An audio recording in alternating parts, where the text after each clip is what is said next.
Hello everyone, welcome to iLearning Digital Class. My name is Steven. I want to use this medium to appreciate those that have already subscribed to my YouTube channel. I'm so grateful for that. And a few weeks ago, I started a tutorial on this channel on how you can build student results management system. Student Results Management System. So that is the name of the project we are trying to build. So if you've not yet seen some of my previous video on this particular project, please kindly go and watch the previous one on this channel. And I want to use this medium to say that if you've not yet subscribed to my YouTube channel, please kindly subscribe. Please kindly subscribe. In a few steps, we will just click the subscribe button, and don't forget to also hit the notification button so that anytime I upload a new video on my channel, you'll be the first person to get the notification. So I believe you are learning one or two things from this channel, so please kindly subscribe, please, and so that other people will be able to have opportunity to watch this video also. Please kindly don't forget to hit the subscribe button. Thank you for doing that. And without further ado, we're going to move to the business of the day. So this is our application as you are seeing on your screen now. So let me log in inside our application. I've already signed up with this particular email address. So let me click the login button now. As you can see, I've explained how you can do this in my previous videos. So as you can see, we have a loader and it's loading now, taking us into our application, as you can see now. So we are waiting for the application to load. Yeah, so we are already inside our application. So now what we want to do today is what we call form validation in JavaScript. Form validation. So we want to validate this place that is, if this place is empty, we don't want the saved button to work, and we don't want the edit button to work. We want the user to receive a warning saying, look here, this name here is important. You must include a name here before this application can process anything for you. That's something we want to do for this delete button too. We want to make sure that a student name is input here, so that if this place is empty and the user click a delete button, we want to tell the user that, see, this particular place is empty. So that's what we want to do today, form validation in JavaScript. So without taking much of our time, let's quickly go into our JavaScript folder, our JavaScript file rather. So now let's come down here. What we just have to do is that let's first do something for our save button here. So we want to make sure that we just have to give a condition here saying, if there is no student name, that's the meaning of this exclamation mark here, there is no student name, student name here dot stream. So that we want to remove the white space. That is the function of this dot stream here. So we want to give a warning saying, let's come down here and copy this sweet alert box here. If you've not yet seen my previous video, I've explained on how you can use sweet alert in any of your projects. Sweet alert is a plugin in JavaScript. So let's paste that here and let's change this saying student name. Let's say student name is required. Student name is required. So required. Yeah. So let's put that S here saying that if everything works well, if there is a student name, then we want these following functions to run. We want it to save our student name in our database. So let's put that here. No. I'm gonna put that coil bracket here. Yeah. So let's save it now and let's see if this works. Let's save it. Let me remove this white space here. Okay. Close this up. Yeah. So let me save now and let's see if this works well. Now let's go back into our browser here and let me reload this here. So let's see if this works well. So let's come down to create result now. So let's leave this space empty. Let's see if we will get that response. So let me click on save here. So we get a response saying student's name is required, but we still have a problem. Now this loader here will keep loading because we've not yet hide it, and yet something is still going to save in our database. Let's see now. Let's see if it's still going to save in our database. Okay, you see it's not saving in our database. Good. So what we just have to do is just that we have to remove this loader once we get that response. So we have to remove this loader once we get that response, and it's very simple to do. Just come down here and copy this line of code here. just copy this and come down inside this place and paste this here. That's all what you need to do. So immediately once we get this response, our loader will disappear. So that's what we have to do. So the next thing we have to do is that we want to make another something like that for edit button. But what we want to do for edit button is that now looking inside our database, look at the name of students we have here. We have John Doe here and we have Max Smith here. So we want to make sure that if the user is trying to retrieve any student name that is not in our database, we want to tell the user that, see, this particular student name you are trying to retrieve is not in our database. That's what we're going to do now. So how are we going to achieve that? So let's just go into our edit button function here and let's just come down here and give a condition also here. We're going to say if there is no data, that is if there is no student data. So we want to give we want to give a response to the user. So we're going to use this particular suite alert here. I've copied this. So let me come down here and paste it inside this place, as you can see. So let me try to make some a little bit formatting here just to make it okay for us. So let me come down here again and shift this down here. So that's good now. So now let's cross check this if this is working also. Let's cross check this. Let me save. I think we have to do something now. We have to remove the loader also inside that particular place once we get that response. So let me copy this and paste this here. Let me paste this inside this place. Yeah, good. Let me save and let's go back into our browser now and let me reload this and let's see if the saved and the edit button is going to that new function is going to work.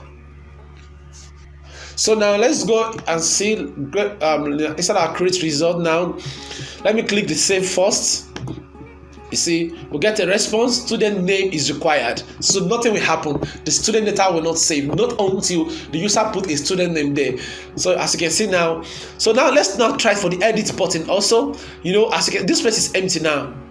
This place is empty, so let's try to retrieve a particular student name that is not in our database. We have John Doe, we have Max Smith here. Let's try to retrieve Bill Gates. Yeah, you know, Bill Gates is not in our database. So let's try to retrieve Bill Gates now, and let me come down here and click the edit button. So we are waiting for a you see, whoops, student name cannot be found. Wow, that is good. So you see now it says student name cannot be found, and once I click OK, everything works well again, as you can see now. So let me come back here and click edit again. So we'll get a response saying, whoops, student name cannot be found. So but let's now input a student name that can be found. Let's see if we'll be able to get that data. Let's say we have John Doe in our database now, and let's come down here and click the edit button now, and let's see the kind of response we are going to get. You see, data successfully retrieved. Why? Because John Doe is in our database. So as you can see, we retrieve John Doe's data successfully. Did you see that now? So the next we have to do is that we have to go and do that for the delete name also. We want to make sure that if this place is empty, the delete button, the user should get a response that, see, delete student name here is empty. So you must input something here. So how we're going to do that? Let's come down into the delete button function here. Yeah, I think here now. So we have to put a condition here. Also, we're gonna say if name, if there is no name, the exclamation mark here, if they say there is no name, so dot stream. Don't forget to remove the white space. That is the function of this dot stream here. So and gonna give a let's come down here and copy the suite alerts box here. We just need to change the response. So let's come down here and paste this here, saying that student name is required also. Student name is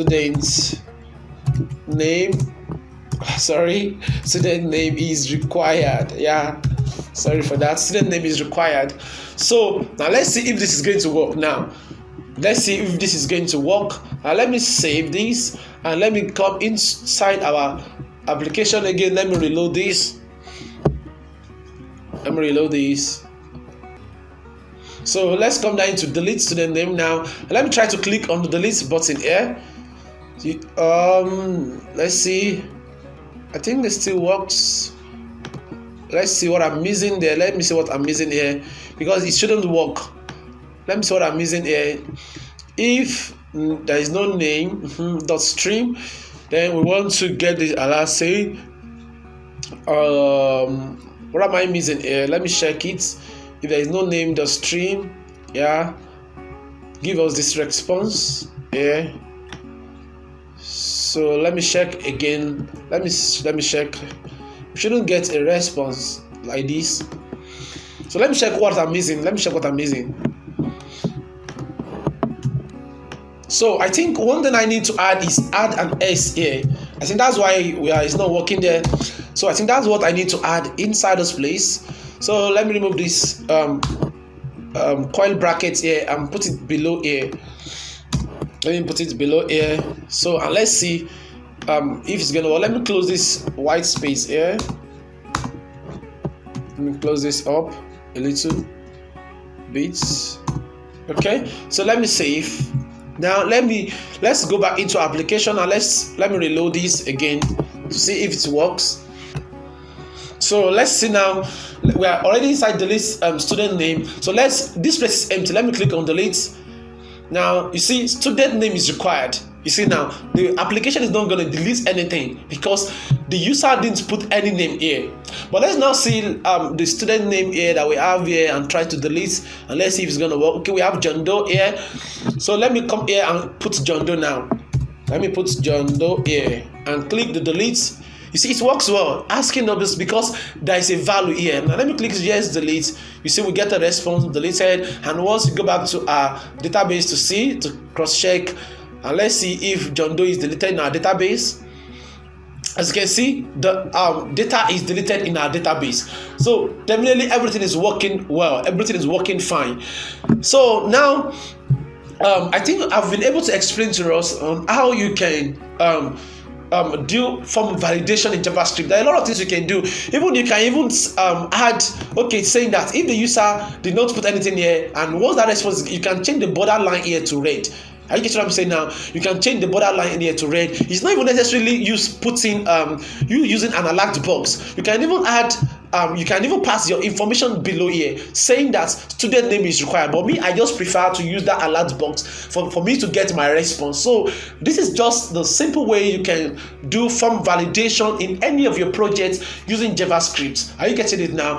So in my next video, I'm gonna be explaining to us, because I have on this particular project, I have just 2 to 3 video left. So I'm gonna be explaining to us on how you can make this add new admin to function to work in our application. So we're going to do that, and the next thing we're going to do is just how to make use of this logout. That is, once this logout button is clicked, the application is going to log the user out. So that is the only 2 video we left. I'm going to release on this particular project. So I believe you've learned 1 or 2 things today. I know you've learned 1 or 2 things today. I've explained to us on how you can do form validation in JavaScript. So if you've not yet subscribed to my YouTube channel, please kindly take your time to subscribe. So in my next video, I'm going to explain to us on how you can add this new admin into our application. Hope you understand that now, because we don't want anybody to have access into our application. We don't want anybody to have access into our application. And one thing I'm going to do again is that I'm going to remove this sign up here.